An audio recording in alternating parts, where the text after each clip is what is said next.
teniendo más profesores, además porque hoy tenemos un expositor de lujo, entonces la conversación promete ser además magnífica. Este esquema y este pensamiento sobre innovación que han venido llevando de la mano los profesores Carlos Andrés y Omar nos permiten que tengamos una perspectiva muy interesante sobre los procesos que desarrollamos en nuestra práctica pedagógica. Así que bienvenidos. Esperamos pues que sea un elemento muy interesante para seguir fortaleciendo toda esta línea de discusión que vamos desarrollando. Muchísimas gracias. Felipe, qué gusto tenerte con nosotros.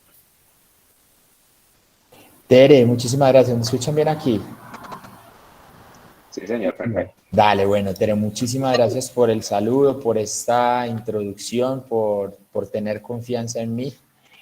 Muchas gracias también a Carlos Andrés y a Omar Orlando. Definitivamente, pues quiero iniciar felicitándolos por toda la estrategia. Me parece que desde el momento en que nació la idea, la forma en que la fueron concibiendo y luego también como hicieron su primera puesta en escena, creo que entusiasma muchísimo para lo que significa el año de la innovación educativa en Área Andina. Gracias por invitarme también a esta sesión. Para mí es siempre un honor poder compartir con los docentes de Área Andina. Me gusta mucho este escenario multicampus que tenemos hoy con personas de Pereira, Bogotá, Valledupar, y sé que también tenemos docentes de la modalidad a distancia virtual que están en diferentes partes. Y bueno, yo le preguntaba en algún momento a Carlos Andrés como qué tipo de conversación quisiéramos tener y hablábamos que quizás era una conversación más tranquila.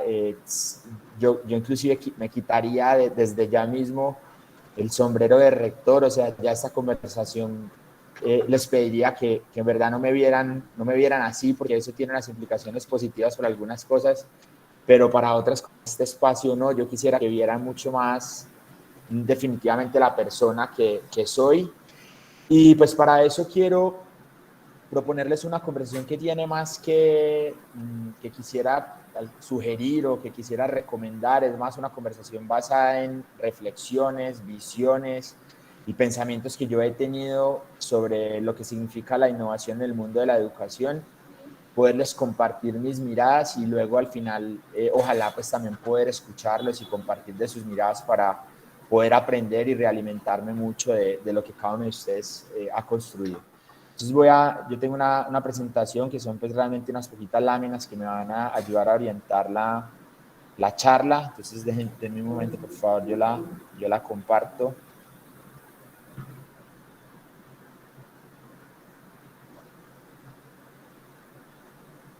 Aquí la están viendo. Es una hoja, perfecto. por ahora está en blanco. Sí, señor, en blanco. Dale, perfecto. Bueno, pues entonces yo quiero iniciar pues contándoles, hace algunos días justamente tenía una conversación con alguien que sabe mucho de educación y de políticas de educación en los diferentes niveles y esta persona me decía algo que pareció muy cierto, me decía, hay una realidad en la educación superior en Colombia y es que pues muchos de nuestros docentes, no, inclusive me atrevería a decir que no en Colombia sino en el mundo, muchos docentes no tienen formación en pedagogía y didáctica. Son básicamente personas que se han especializado en su disciplina y que luego toman este importante rol de enseñar. Esta persona me decía, Felipe, inclusive más que cualquier experto en pedagogía que uno pueda encontrar, el mayor referente de estas personas y estos docentes por lo general es el mejor profesor que cada uno de ellos tuvo. Y yo me ponía a pensar en eso en verdad y decía, pues es cierto, yo quiero contarles que yo inicié mi carrera profesional, o sea, mi primer trabajo fue en el área académica de la Universidad de los Andes como asistente graduado. El asistente graduado tiene el rol principal, digamos, uno estudia la maestría y a la par que estudia su maestría tiene que apoyar a un profesor en un programa de pregrado y allí pues la tarea fundamental es diseñar talleres, es diseñar evaluaciones, pero también es dar y orientar algunas clases.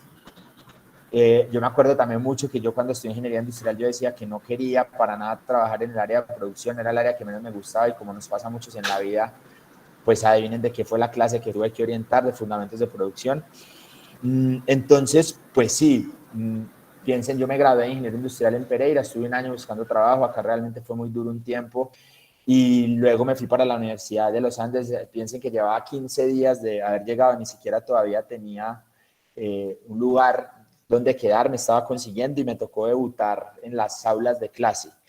Y yo pienso mucho, eh, digamos, la sensación que recorría en ese momento para mí, yo pienso mucho, me intento imaginar qué era lo que yo estaba sintiendo y pues realmente tenía ilusión y tenía alegría, era un reto grande para mí, pero si ustedes me preguntan, tuviera que elegir la primera, yo tenía miedo, o sea, era miedo puro, porque pues realmente no me sentía ni un experto en esta materia y tampoco me sentía una persona que tuviera muchas herramientas para enseñar y sobre todo pues estaba en un ambiente que no era ni siquiera tan cómodo para mí, porque pues la Universidad de los Andes pues tiene sus propias características, yo viniendo desde Pereira, era todo muy nuevo.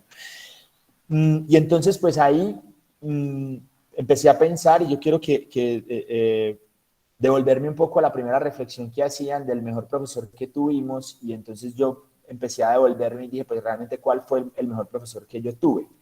Y les voy a mostrar una foto de él, su apellido era, su nombre era Luis Eduardo Campano, un profesor del Colegio Salesiano, un profesor de química, y como lo ven, yo siempre tengo esta memoria, esta imagen en la cabeza porque él siempre tenía su bata, no se ponía camiseta por debajo, y era un profesor que tenía unas características muy especiales porque realmente dominaba su materia, o sea, él conocía muy bien el tema de la química, pero uno entraba a clase con él, nosotros éramos 40 en un colegio masculino en Pereira y yo siempre lo describo como si eso fuera como lo que hoy llaman stand-up comedy, uno se reía de principio a fin.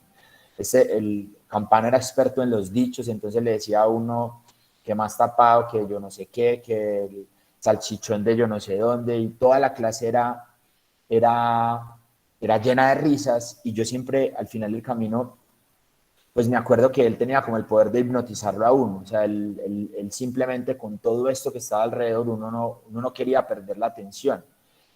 Y lo mejor de toda la historia, esta historia de Campano, es que, pues por alguna razón, uno inclusive cuando llegaba a la casa, las primeras tareas que quería hacer eran las de él. Y, y yo decía, pues, ahorita que hacía esa reflexión, yo decía, pues, ¿cuál era la magia de Campano?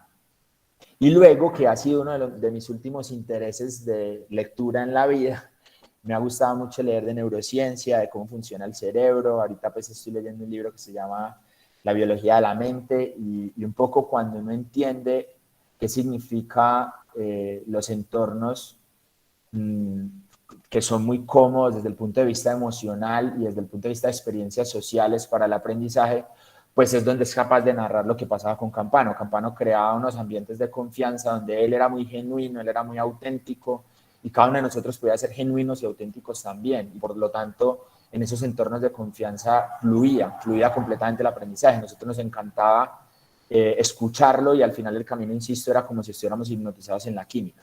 Entonces de allí empecé yo a entender, bueno, pues realmente estoy seguro que Campano tampoco en ese momento es que haya estudiado mucho sobre estos temas, digo, fue más un tema propio de él, pero generó una magia impresionante que hoy yo lo preguntaba en estos días cuando intentaba preparar esta conversación, se lo preguntaba al grupo de graduados de mi colegio. Decía cuál fue su profesor favorito y la gran mayoría nos dijo Campano. Entonces, pues bueno, imagínense si yo intentara, y yo me olvidé, si yo intentara ser Campano en esa experiencia que yo tuve, esa primera como docente en la Universidad de los Andes, pues había algo que realmente me faltaba y era sentirme en confianza, porque yo les insisto, piensen en un pereirano con hablado de pereirano, con ropa de pereirano, entrando a un salón con 80 estudiantes de la Universidad de los Andes que tienen otras miradas del mundo y de la vida, y yo realmente todavía no lograba engancharme ahí, porque me faltaba confianza en mí mismo y me faltaba confianza en el entorno. Y luego pensando realmente cómo fue que eso fluyó, porque en algún momento fluyó mucho mejor, pues hubo un driver importante en ese momento del tiempo y es que empecé a jugar fútbol con el equipo de la universidad y empecé a conocer a algunos de ellos y me empezaron a conocer más por el fútbol que por fundamentos de producción, y en algún momento empecé a conectar con la gente hasta que hubo ese flow dentro del aula y yo de un momento a otro me sentí mucho más cómodo y pude ser mucho más auténtico y genuino y realmente fui capaz de proporcionar un ambiente de aprendizaje mucho más idóneo para todos. Entonces, muy rápidamente empecé a reconocer que existía un tema que era transversal, que tenía que ver mucho con la confianza.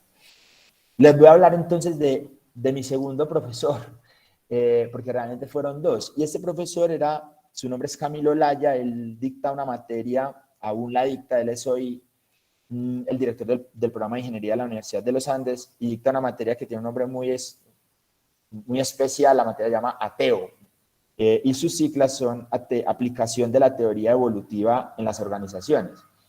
Yo la tomé como una materia maestría. Camilo siempre me había parecido una persona muy interesante.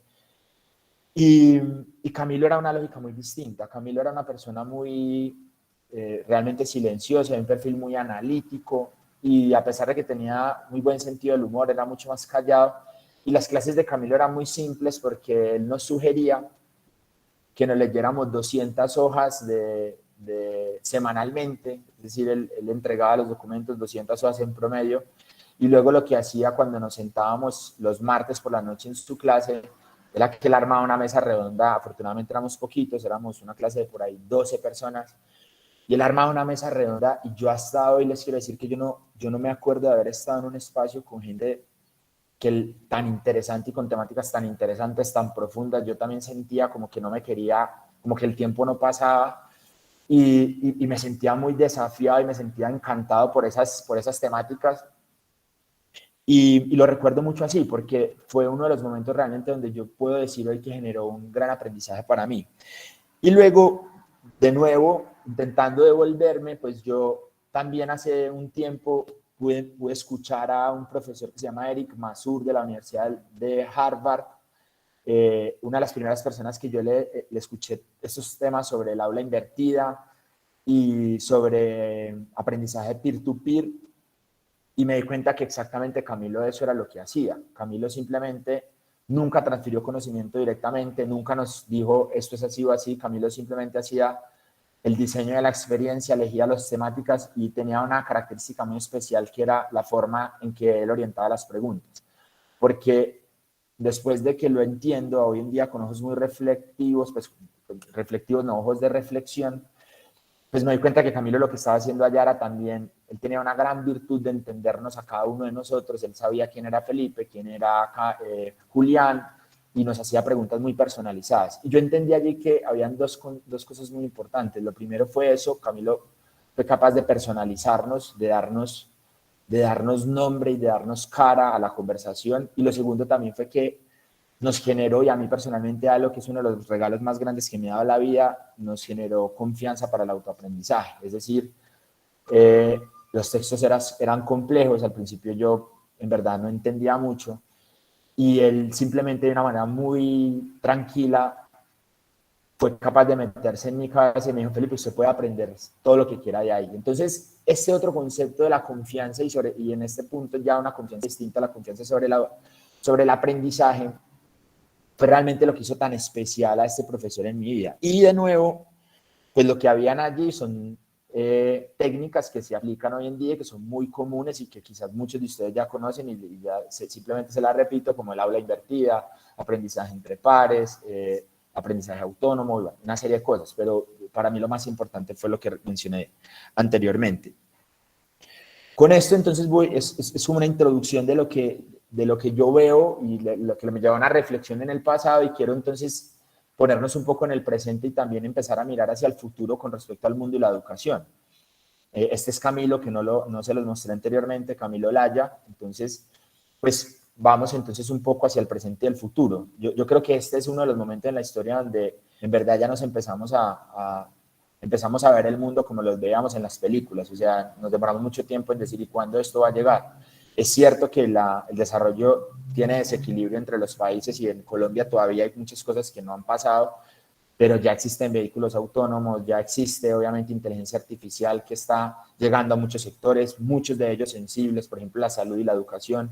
Ya vemos implementaciones de la impresión 3D con unos impactos tremendos, por ejemplo, en impresión de partes del cuerpo humano. Y bueno, y esta última película en la que estamos montados hoy, la cual a mí me tiene muy apasionado, que tiene que ver con este mundo del metaverso. Estamos en un momento muy especial de la historia, y esto definitivamente pues ha llevado a cambios importantes en muchísimos sectores, y pues pasa lo mismo en la educación. Si yo intento analizar un poco cuáles son los principales drivers de la educación y lo que se viene en los próximos años, pues definitivamente el avance de la tecnología puede ser el mayor. Ya un poco lo mencioné, algunos factores que son importantes hoy. Yo le sumaría que además de la cantidad de tecnología que sale, pues es impresionante el ritmo, es decir, todos los días vemos cosas nuevas.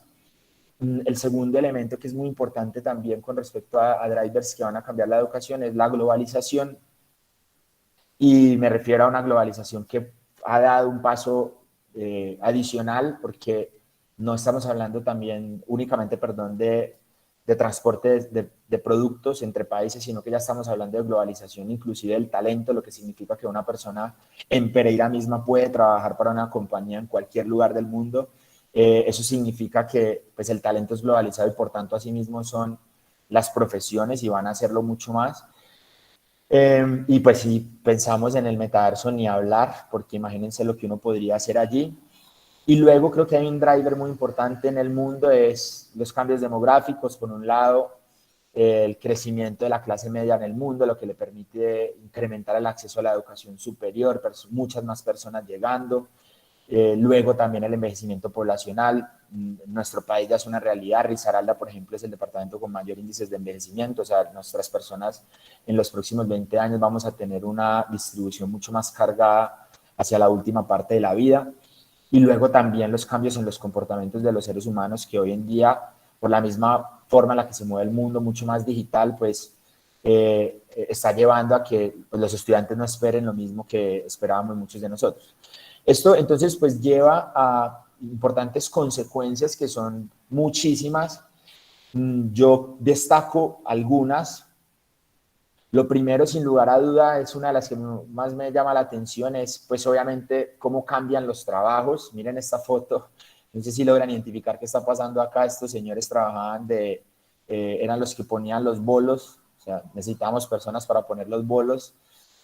Esto ya no existe. Piensen pues en estas personas también que se encargaban de operar máquinas telefónicas, pues tampoco existe. Y uno que a mí siempre me da mucha risa, y agradezco que haya desaparecido, es el señor que era el despertador humano, es decir, el que se encargaba de despertar a otros. Yo con este señor siempre pienso, y si el despertar humano me queda dormido, ¿quién lo despertaba? Me parece muy especial de trabajo, y me alegra mucho que haya desaparecido, porque creo que era un poco aburrido. Pero bueno, a la medida en la misma línea, como estos trabajos desaparecen, pues se crean un montón, es decir, que la educación está retada a proponer una nueva oferta. A la par con esto, no solo las profesiones o las carreras cambian, sino también las habilidades. Aquí hablamos muchísimo de que se requieren habilidades distintas a las de antes, y allí nosotros en Aremina hemos hecho un trabajo muy juicioso, muy detallado. Aquí aprovecho para saludar y siempre reconocer muchísimo lo que ha pasado desde la Vicerrectoría Académica con el sello transformador. Digamos que yo siempre admiro muchísimo la construcción que se ha hecho en conjunto, pero también sobre todo la propuesta que ha hecho Marta. Entonces, pues ya nos estamos pensando unas habilidades distintas, dos componentes muy importantes del nuevo modelo de educación. Entonces, nuevas carreras, nuevas habilidades. Un segundo elemento que a mí me parece muy importante, y es la capacidad que vamos a tener de simular entornos mediante virtualidad que permiten lograr situaciones o simular situaciones y entornos socioemocionales especiales que fomenten el aprendizaje. Por ejemplo, esto que vemos ahorita aquí en los entornos de realidad virtual. Yo los quiero invitar a que vean un proyecto que tiene Arizona State University, que se llama Dreamscape, donde ellos ya están en compañía con una empresa muy grande de realidad virtual, ya están simulando un entorno donde quieren enseñar biología y todo el mundo de la biología mediante una serie de animales simulados es realmente una locura, parece el futuro y ya está. Entonces, esto es otro tema donde la tecnología puede, digamos, ayudar mucho. Y lo otro es, definitivamente, y creo que este puede ser para mí el más importante, y de nuevo me devuelvo a la conversación inicial, que tiene que ver con la personalización de la educación. Yo entendí algo hace poquito que quizás para ustedes es muy obvio, pero yo en verdad que solo lo descubrí hace poco. Yo leía un libro de Todd Rose, que es una persona que habla de la Universidad de Harvard, que habla sobre la ciencia de la individualidad, y él explicaba un poco cómo todo lo que ocurre alrededor de la sociedad se ha creado para la época industrial. Entonces devolvámonos un poquito a la transición de la época de la agricultura, cuando nos fuimos a las industrias, y pues realmente lo que necesitábamos allí era producción en masa, y la producción en masa significaba tener procesos estándar con producción en grupos, y donde realmente el talento que uno necesitaba crear pues era muy parecido. Uno necesitaba muchas personas que supieran de lo mismo y que también pudieran entrar a una planta y básicamente realizar lo que se les pedía. Entonces, el modelo educativo como está hoy es un modelo, inclusive si ustedes lo ven, es un modelo lineal que se basa, está basado en grupos. Entonces, si uno mira realmente, es un modelo que parece una industria. Pero ¿qué pasa si nosotros estamos evolucionando economías basadas en conocimiento, donde realmente la digitalización lo que está logrando hoy es la personalización? Si ustedes miran los ejemplos más importantes de lo que ocurre en la época digital, pues los tienen en Google, en Amazon. Es que si ustedes entran y hacen una búsqueda en Google de cualquier cosa, en mi caso les voy a decir que cuando busco, por ejemplo, ropa para bebés, ahora que estamos en esta dinámica, pues todo lo que se viene a partir de eso son ropas para bebés. Yo sé que a ustedes les está pasando eso. Entonces, ¿qué pasa cuando entramos en la etapa de la personalización? Y cuando entramos en que definitivamente hay dos drivers muy importantes. Uno es, necesitamos llegarle a muchísimas más personas en el mundo con educación, pero necesitamos ser capaces de entender el individuo, no entenderlos por grupos, no entenderlos como si fueran parte de un proceso de producción en masa. Y esto genera unos retos gigantes donde, para mí, hay uno de las principales oportunidades de hacer disrupción completa, y tiene que ver con las propuestas de inteligencia artificial aplicadas a la educación en algo que también se llama hoy el adaptive learning, aprendizaje adaptativo, que también me parece muy interesante. Si ustedes ven Newton, que es una empresa de las más antiguas en esto, lo que está logrando, y voy a intentar ponerles un ejemplo con algo que es muy de nuestro día a día, que es las pruebas de Saber Pro. Newton lo que está logrando allí es que de alguna manera dibujan unas rutas o unos paths donde entienden qué es un conocimiento predecesor de otro, y a partir de eso empiezan a evaluar y se dan cuenta un estudiante, por ejemplo, si tiene que resolver un problema matemático pero todavía no es capaz de leer el problema, pues debería reforzarle entonces en temas de lectura crítica. Y entonces, de manera personalizada, mediante algoritmos, es capaz de irle entregando una ruta de contenidos donde la persona, si nosotros estamos sentados 10 personas, cada uno va a estar viendo cosas distintas, pero siempre con una misma letra. Entonces, pues sin duda, sin lugar a dudas, esto tiene un potencial gigante. Entonces, pues para esto yo voy a ir más rápido porque sé que no vamos a tener tanto tiempo. Para esto, pues se hablan de muchos escenarios de la educación. Entonces, algún escenario dice, pues creemos que la educación superior se va a mantener como antes, es education as usual. Entonces, otras personas dicen, no, creemos que van a haber integraciones regionales. Por ejemplo, toda América Latina va a tener universidades o instituciones grandes y van a poder integrar los modelos. Hay otros que dicen, no, lo que se va a imponer es algo que se llama los Global Giants, y es las empresas de tecnología como hoy ya las vemos metidas en el mundo de la educación. Entonces, Google ofreciendo educación, Amazon ofreciendo educación, de esto ya hay. Hay una tendencia que dice, mire, yo me imagino el mundo de la educación en un peer-to-peer. En este escenario dicen, pues las instituciones ni siquiera van a ser necesarias, sino que los docentes van a impartir educación directamente a los estudiantes. Y luego hay otra que es quizás la más revolucionaria de todas, que dicen, pues a la educación se le viene a lo que se llama la Robo Revolution, o sea, la revolución de los robots, donde la participación de los seres humanos va a ser menor. Entonces, pues ustedes empiezan a ver escenarios, y si luego si lo aterrizamos, y empezamos a entender lo que está pasando en el mundo, vean todo lo que está ocurriendo. El surgimiento de Coursera en el 2012, como con toda esta lógica de los MOOCs, más la llegada después de edX, bueno, de muchos de ellos. luego inclusive el nacimiento de plataformas propietarias en nuestra región, como hoy en día tenemos a Creana, Platzi, que son básicamente contenido virtual de cursos cortos.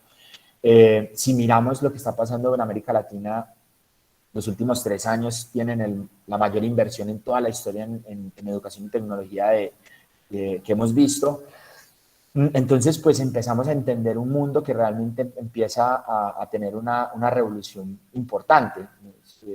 Nuestro país realmente tiene un rezago, la educación virtual apenas está llegando, nosotros afortunadamente somos pioneros en este tema y vamos adelante, pero países como Estados Unidos ya tienen el 30% de la población en educación virtual, nosotros nos estamos acercando al 15%. Pero entonces lo que quiero decir con esto, para redondear esta idea, es que pues realmente hay un camino de innovación muy importante en lo que viene pasando en cuanto a todos los modelos de negocios, y así se puede llamar, simplemente para explicar cómo funcionan las universidades, los modelos de distribución, es decir, cuáles son los canales por los que llega la educación a la gente y muchas otras cosas. Esto entonces genera obviamente un escenario muy propenso para que se creen cosas nuevas, para que realmente se desafíe la educación que conocemos tan estable durante mucho tiempo. Aquí ustedes van a ver, esto simplemente se los puse, yo les recomiendo a los que estén inquietos, entren a HolonIQ y pongan Landscape, ahorita se los escribo, y esto es todo lo que existe hoy en aplicativos de tecnología para la educación, o sea, y esto parece un mundo que no para. Entonces miren que existen aplicativos en Knowledge and Content, conocimiento y contenido, gestión de la educación o administración, en modelos tradicionales, en nuevos modelos de distribución como los MOOCs. Bueno, entonces aquí lo que hay es un mundo de cosas y un mundo de innovación que está puesta por todos lados al servicio de los diferentes actores que estamos en el sector. Y luego, pues viene un momento muy importante en nuestra historia, que es la pandemia. Y la pandemia, entonces, básicamente, digamos que siempre yo se lo he escuchado a muchas personas, esto no es nuevo, el efecto de la pandemia es un efecto acelerador, es decir, como que todo lo que veníamos viviendo, pues se aceleró, la gente habla de 5 o 10 años adelante, es como si nos hubieran cogido a todos, nos hubieran metido en una máquina y nos hubieran transportado en el tiempo y nos hubieran dejado 10 años adelante. Y yo veía, inclusive me incluyo, porque también en ese momento de la pandemia estaba dando una clase de prospectiva y estrategia. Lo que nos pasaba mucho era algo como así, que en verdad, con respecto a la implementación de modelos innovadores y quizás de alguna tecnología, llevamos mucho tiempo al borde como del trampolín, diciendo, bueno, ¿será que me tiro, será que no me tiro? Y lo que hizo el COVID al final fue no darnos opción, entonces nos tiró al agua, y allí entonces empezó a aparecer por todos lados herramientas, metodologías. El área de dinamismo fue bien intenso en proporcionar opciones para nuestros docentes, en dar mecanismos para que nos pusiéramos al tanto. Y yo se los digo, pues, digamos, es una reflexión personal también. Yo me sentía en algún momento abrumado porque inclusive mucho de lo que uno utilizara allí era muy difícil de poder conectar, y por eso me refiero tanto al inicio de esta conversación donde les decía, pues hay muchas metodologías, hay mucha tecnología que se puede usar, pero ¿y dónde quedaba realmente la posibilidad de generar esos entornos de confianza con nuestros estudiantes? Yo sentí siento que eso fue un momento muy importante para todos porque adoptamos muchas herramientas, pero bueno, entonces ahorita viene el segundo momento, que es el regreso, y en el regreso entonces empezamos a pensar, pues, qué es lo que vamos a hacer. Y allí entonces es donde yo quiero hacer como mis tres, concluyendo todo lo que yo veo en el mundo hoy y teniendo en cuenta esta mirada muy personal, luego combinándola un poco con lo que pasa en el mundo de la educación. Es como la reflexión que yo hago hoy, que quisiera compartirles y también poderlas conversar con ustedes. Lo primero es que sin duda, yo, para contarles un poco también, ahorita estoy dando una clase, se llama Espíritu Emprendedor, una clase para 30 estudiantes principalmente de salud, muy enfocada en despertar el hambre emprendedora y también ayudarle a nuestros estudiantes a conocer tendencias. Entonces, pues estoy todos los días intentando ver cuál es la mejor manera de poder desplegar un escenario muy propicio para la enseñanza y el aprendizaje. Y con ello, entonces, pues hay tres cosas que yo quisiera reflexionar. La primera es que la innovación en la educación, y sobre todo como yo la entiendo desde el aula de clase, no debe ser nunca un proceso fundamentalmente técnico o metodológico. Es decir, de donde nace todo esto no es ni de Kahoot, ni del aprendizaje invertido, ni siquiera de las herramientas que tenemos a la mano. De donde nace todo esto, y yo siempre lo veo así para mí mismo, cuando quiero hacer algo distinto en una clase, digo, pues, ¿cuál es el propósito real? ¿Cuál es la razón por la cual yo quisiera hacer algo distinto hoy? Y por lo general, la respuesta que esto me genera va muy asociada con Camilo y con Campano, que son mis profesores, y es pues primero yo quisiera ser capaz de generar una experiencia, insisto, social y emocional muy fuerte para ellos, para que realmente ahí el aprendizaje fluya mucho más. Y lo segundo es que me gustaría ser capaz de utilizar todo esto para conocerlos mejor y personalizarlos. Si yo tuviera mis 25 estudiantes ahí, yo quisiera que lo que yo esté haciendo llegue de manera distinta a cada uno de ellos. Y ahí es donde a mí me surge, a partir de ese primer paso, antes de buscar cualquier cosa, siempre me surge, bueno, y si yo aplico una herramienta, una metodología y voy a los libros, ya saben por esta conversación pues que soy ingeniero y estoy muy lejos de ser un educador y que pues lo que hago, lo que he aprendido es porque lo he leído. Pero entonces voy a los libros y leo y digo, bueno, y si aplico una herramienta, si aplico la otra, y encuentro pues cosas interesantes y chévere, pero realmente todo nace del propósito. Lo segundo es que me parece muy importante que podamos experimentar. Experimentar significa darnos el lujo y correr un riesgo que puede ser un riesgo costoso que nos toca luego revertir de intentarlo, porque sabemos que al final del camino un intento de estos puede salir mal. Yo les cuento, hace poco hice un intento con una actividad que me inventé donde quería que ellos empezaran a rotar, o sea, uno le hablara al otro, el otro le hablara, bueno, era un poquito compleja y fue todo un fracaso, o sea, realmente perdí hora y media de clase y decía, joder, pucha, y ahorita cómo repongo todo esto, pero realmente eso me sirvió muchísimo porque fui capaz de adaptar un poco lo que me estaba imaginando y me sirvió mucho para tomarme confianza y luego dar el siguiente paso. Y el tercero elemento que yo siento y considero que es muy importante en todo lo que hagamos dentro de prácticas innovadoras en el aula de clase, tiene que ver con medir los resultados. Y esta parte no es fácil porque realmente constantemente nos enfrentamos a ese gran reto de qué mido versus qué. Por ejemplo, hacer un análisis longitudinal de un estudiante en el tiempo. Si él arrancó acá, pues ¿dónde lo llevo? Son complejos realmente, o hacer análisis comparativos con una muestra de un grupo al cual le aplicamos una metodología de un grupo donde no, pues entonces las características son distintas y los estudiantes son distintos. Entonces, yo estoy seguro que medir lo que hagamos no es una tarea fácil, pero yo creo que sin eso y sin hipótesis claras que nos permitan ser validadas de lo que hacemos en el aula no va a ser posible entender realmente qué funciona y qué no. Yo siempre, y aquí también me devuelvo un poco a lo que me ha llevado a mí a ser un apasionado por el mundo de la innovación, es que hay algo que ocurre dentro de uno que requiere muchísima humildad. O sea, una persona que quiere realmente hacer cosas distintas tiene que ser capaz de escuchar, tiene que ser capaz de asumir errores, de entender que otras personas le pueden sumar, y yo creo que esa es una base fundamental. Y cierro por donde inicié y todo lo que para mí esto ha sido fundamental, y es ser capaz de generar entornos de confianza. Los entornos de confianza significan si uno mismo confía en su trabajo, si uno mismo confía en todo lo que ha logrado y si uno mismo se empodera, porque creo que lo primero es hacia adentro, es capaz y tiene muchísimas más ganas y energía para intentar cosas nuevas. Y luego si adicionalmente uno es capaz de generar el entorno de confianza en sus estudiantes, que lo miren a los ojos y que rían cuando tienen que reír y que realmente sean capaces de expresar lo que están pensando a pesar de tener dudas, pues también todo empieza a fluir mucho más. Entonces, con esto yo cerraría para abrir una conversación porque sé que inclusive ya me estoy pasando un poquito del tiempo, agradeciéndoles mucho por este espacio, a ustedes que me han invitado y también a todos que me han escuchado.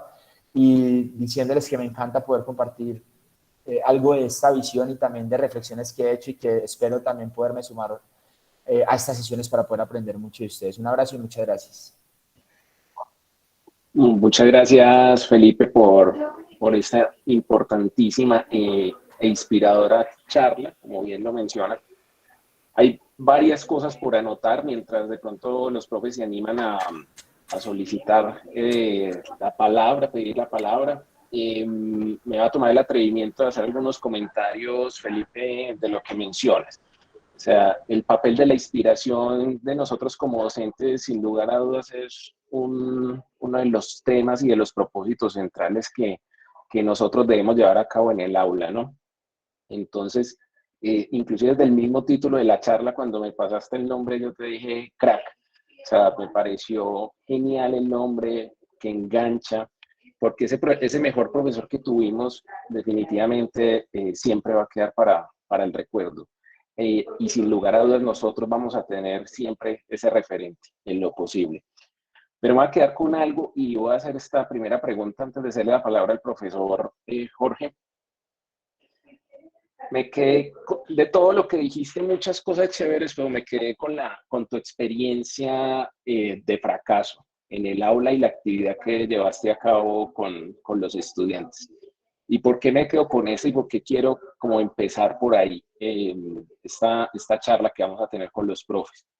Porque culturalmente nosotros, y esto lo hemos venido hablando con UMITAR en los talleres que estamos desarrollando de innovación educativa en las facultades, culturalmente no está bien visto el fracaso. Nosotros en nuestro país, nuestros papás inclusive, siempre nos han llevado a un nivel de exigencia de tal forma que inclusive el fracaso se vea mal. Nosotros no enseñamos tampoco a fracasar, ¿verdad? Entonces, en ese sentido, ¿cómo nosotros podemos contemplar el fracaso dentro de los procesos de enseñanza-aprendizaje, el fracaso dentro de la innovación educativa?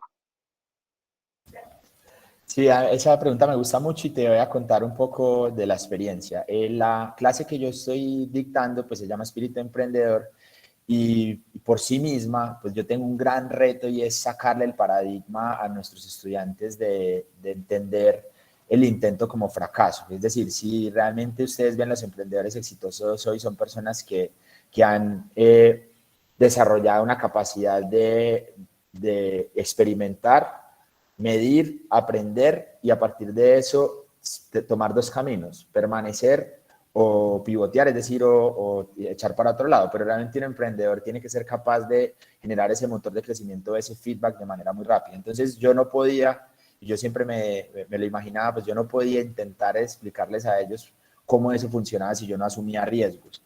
Y entonces asumí uno, que es lo que te conté, eso fue hace 2 semanas, justo.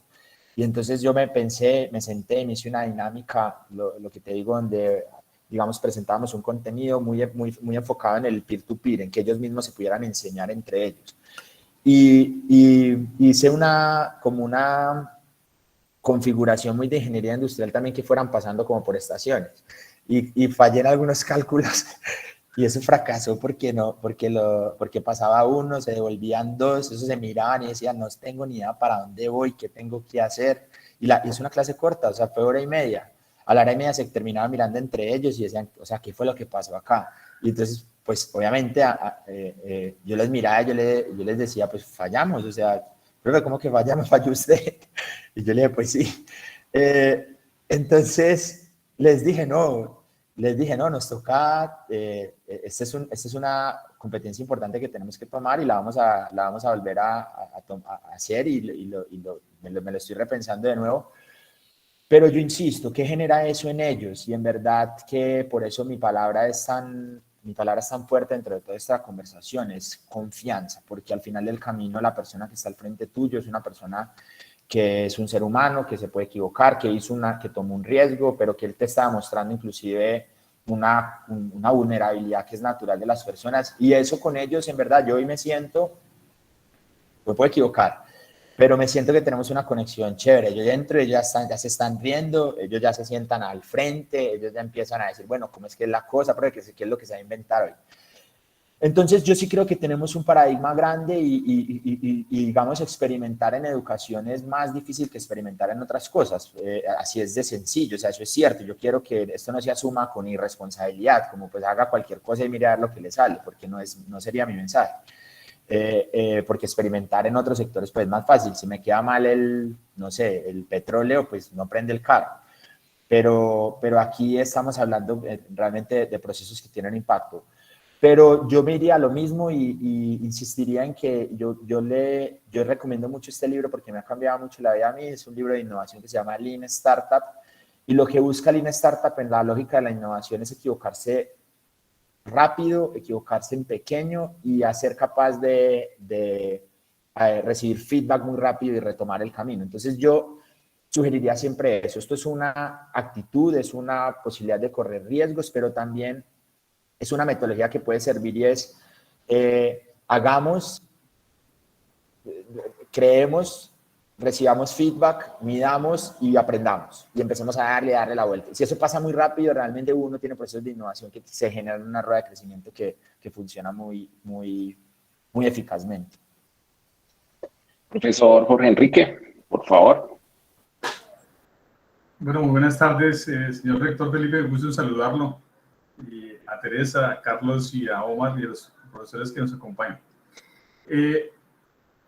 Cuando uno hace el recorrido en la vida, como este ejercicio que ha hecho el señor rector, y cuando uno ve estas fotos, efectivamente hace un ejercicio de remembranza. Hace poco, cuando me puse a organizar los documentos, que alguien le dice, oiga, aliste todo su historia documental. Pues que ya llevamos cierto recorrido, y cuento esta anécdota porque me parece significativa. Encontré una primera certificación de mi preparación como profesor del año 95.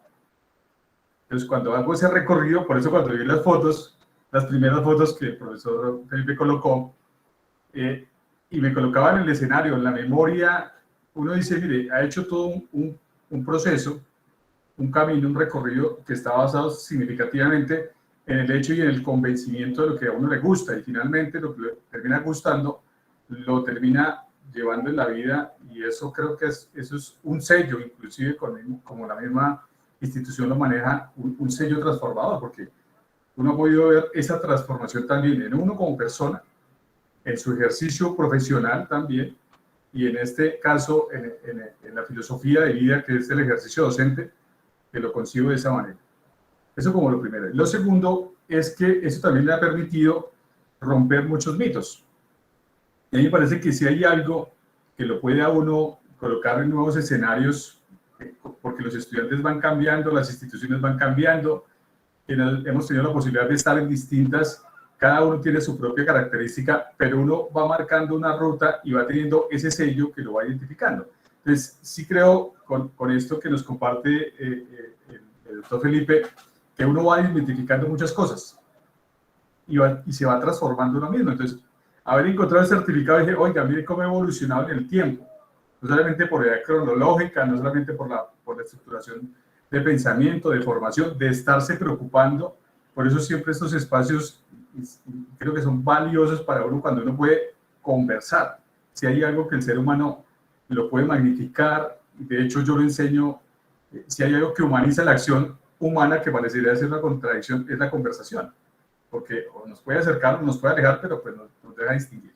Entonces, para mí, ese sello ha estado en esa desmitificación, en esa ruptura de paradigmas, de saber que siempre habrá cosas nuevas por aprender, unos de golpe más acelerados que otros, y eso uno lo tiene que reconocer, más identificando cuáles son esas capacidades.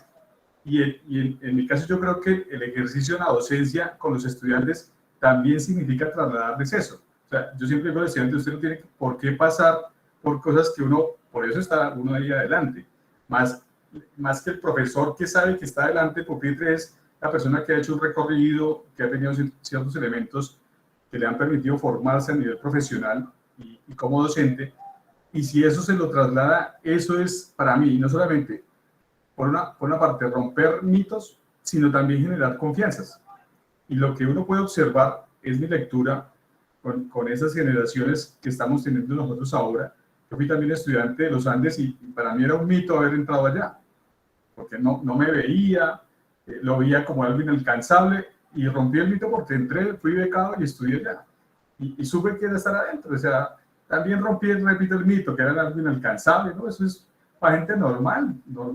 Tiene unas características, como el doctor Felipe lo dice, que uno también se las apropia. Pero ese tipo de cosas, esas vivencias, son las que sí considero que uno también le traslada al estudiante, que no está en ningún manual, porque eso, como ser papá, no hay manual que valga.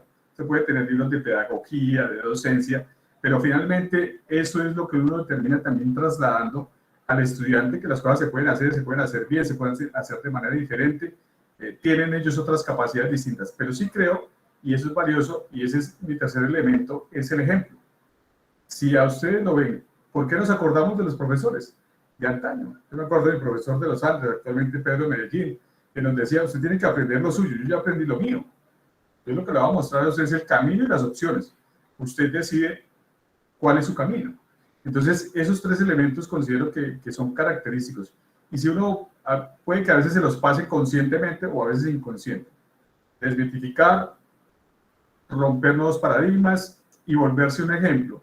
Creo que son quizás lo que el estudiante le percibe a uno, no solo en estas sesiones, los que estamos con virtualidad, que nos vemos. Yo a los estudiantes los vi el primer día, ya no los vuelvo a ver, veo son fotos, pero sí sienten ellos que uno les está transmitiendo una serie de elementos que es lo que van llenando el vaso de la vida y que seguramente les aportarán. Repito, muchas veces eso no termina en libros.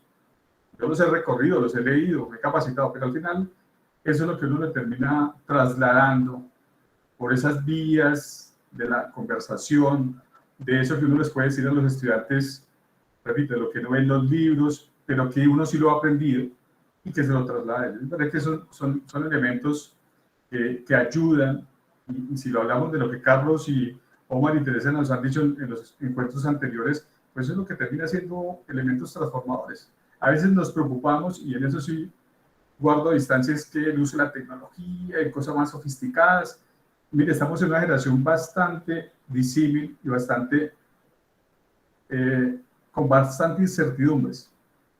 Yo encuentro estudiantes que sus sensaciones de momentos que no encuentran de golpe esa paz, doctor Felipe, que uno sí vivía de antaño, ¿verdad? Sabía que estaba dedicado y se dedicaba, pero hoy con esto tan convulsionado, creo que los estudiantes, nuestros estudiantes, sí necesitan de esas palabras, de esos ejemplos que terminen siendo elementos que les van a llegar a ellos y que les van a permitir transformar.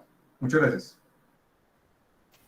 Gracias, profesor Jorge Enrique, y sí, o sea, concuerdo completamente con tu mirada. Yo, de algunas cosas que decías también, otra reflexión que hacía hace poco, y es que yo este curso, digamos, de espíritu emprendedor, lo inicié el semestre pasado, y fue un curso en el cual, digamos, mi primer acercamiento fue también de mucho aprendizaje, y yo me autoevalué, y realmente mi autoevaluación fue muy crítica. Yo sentí que mi desempeño no había sido tan bueno, pero luego este semestre me siento que si yo me tuviera que autoevaluar hoy, me siento mejor, pero realmente lo que estoy seguro es que si me mantengo y si sigo intentando lo que estoy intentando, que además son, como lo decía hace un ratico, pues tiene algunos riesgos, pues ese curso realmente cada vez va a ser muy bueno. Y yo creo que tú lo has dicho, es el mismo rol de uno como docente por cada materia, es un rol absolutamente dinámico que evoluciona en el tiempo y que uno nunca está hecho. O sea, uno nunca es este es el Felipe Baena que es el docente, sino que todos los días hay uno nuevo y ojalá mejor. Listo, gracias al profesor Jorge Enrique. Omita. No, Carlitos y rector Felipe, realmente me pareció muy interesante el ejercicio, toda vez que uno parte de evocar a ese maestro que lo inspiró. Yo creo que todos los que estamos acá pensamos en un profe. Es más, yo me atrevería a invitarlos a que escribieran el nombre de ese profe que los inspiró. Yo recordaba a mi maestro de inglés en el bachillerato, el profesor Armando Castellanos, que hablaba 9 idiomas, pero que nunca me enseñó ni 5 de inglés, pero que llegaba a la clase a contarnos las historias de sus viajes por Europa, por África, por Asia, y era la clase que más me encantaba.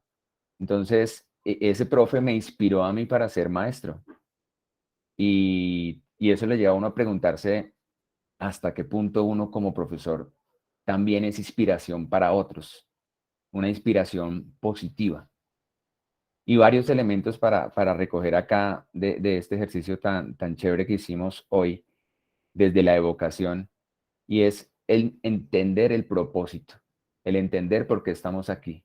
Porque algo que ha salido en las charlas, en los talleres que hemos hecho con las facultades, es que a veces estamos en el aula, pero el profesor no entiende por qué está ahí y el estudiante menos. Y pasan cosas como que todos aprendemos de una forma distinta, pero a todos nos enseñan igual. Entonces son puntos de fractura que hay que zanjar con estos procesos innovadores y disruptivos que podamos generar. Y tenemos ahí una cantidad de elementos para involucrar en nuestras herramientas. Hipnotizar, reírse de principio a fin. Y sobre todo, que a pesar de que hay muchos elementos tecnológicos, entender que la innovación también es un proceso humano, como la educación, que parte de reconocer al otro. Si yo no comienzo desde ese principio básico de ver quién está allá detrás, pues nada va a transitar porque no estoy viendo al otro. Veamos al otro, entendámoslo, comprendámoslo, contextualicémoslo, y en ese sentido vamos a lograr articular aprendizajes significativos porque vamos a llevar la academia al terreno de la realidad y sobre todo al terreno de la vida.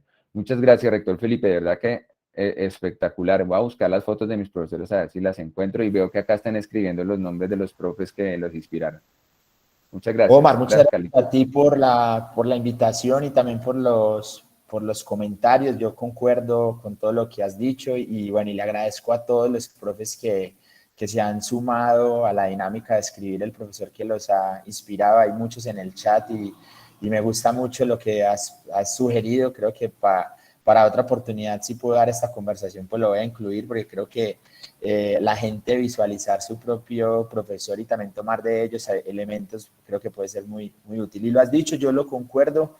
Inclusive se los digo, pues eso es una conversación un poquito más técnica, pero cuando uno habla hoy de metodologías de innovación en todos lados, lo primero que se habla es centrémonos en el cliente, ¿sí? Y eso significa que en nuestro tema, pues no es un cliente, es inclusive mucho más importante nuestro estudiante, pero nada de lo que ocurre alrededor funciona si simplemente no partimos de la empatía y de entender las necesidades directas de las personas. Entonces creo que la reflexión que haces es muy pertinente y le agradezco a cada una de las personas que sacó este tiempo para poder escucharme y que hemos podido hablar, a Carlos Andrés, a Omar también.